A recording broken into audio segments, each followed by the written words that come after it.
Saya di sini rumah saya, ya. Saya juga ketua adat di sini, ya.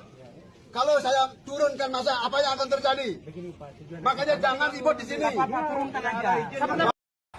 Yang waras tidak boleh mengalah terhadap mereka para pencoleng-pencoleng agama yang menjadikan agama sebagai alat politik.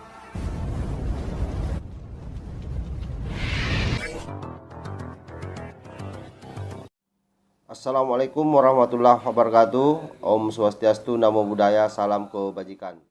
Ketemu lagi dengan Tol Langit Sembilang di bumi Pandrita Lopi Bulukumba. Saya Sumarno mengabarkan bahwa pada saat G20 dilaksanakan di Bali, ada rombongan mahasiswa yang melakukan aksi, yang melakukan demonstrasi terkait dengan pelaksanaan G20. Tetapi kemudian massa dari mahasiswa ini dihadang oleh masyarakat Bali yang sepertinya adalah salah seorang tokoh adat. Dan apa yang terjadi, pemuda-pemuda ini kemudian ketakutan karena masyarakat adat, karena bapak-bapak tersebut memberikan ancaman atau memberikan warning atau memberi peringatan kepada para mahasiswa bahwa kami juga ini adalah pimpinan adat. Apa jadinya kalau kami memanggil seluruh masyarakat untuk turun menghadang Anda, itu bisa terjadi kekacauan. Jadi kira-kira gambarannya seperti itu. Tapi yang jauh lebih penting di sini dibahas adalah bagaimana seorang putra Papua sendiri yang kemudian memberikan tohokan terhadap adik-adik mahasiswa dari Papua ini. Bagaimana tohokannya kita saksikan secara bersama-sama. Saya di sini rumah saya, ya. Saya juga ketua adat di sini, ya. Kalau saya turunkan masa apa yang akan terjadi? Makanya jangan ribut di sini. Turunkan aja.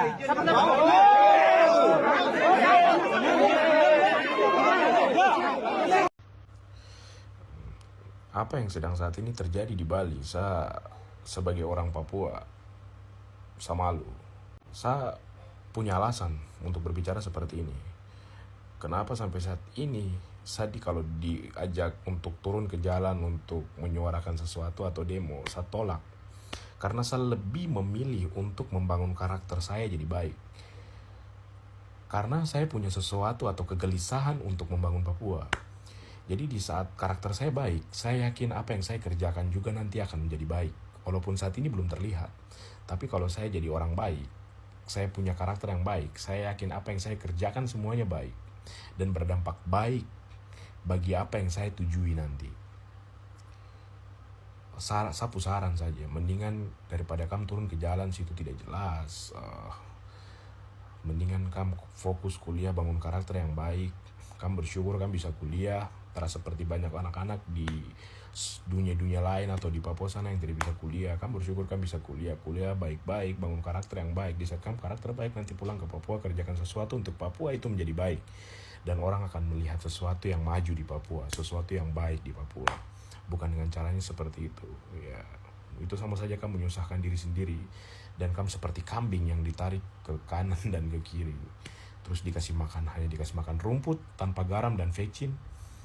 Kamu rela lakukan apa saja. Ya, kasihan saja sih, mendingan fokus kuliah. Saya sebagai orang Papua sama lu.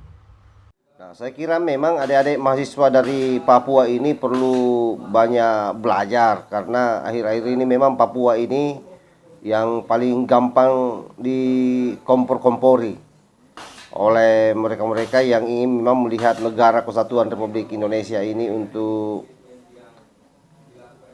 negara Republik Indonesia ini kacau balau. Tetapi bagaimanapun juga kita lihat sendiri bagaimana upaya keras Pak Jokowi melayakkan negara ini menjadi negara besar.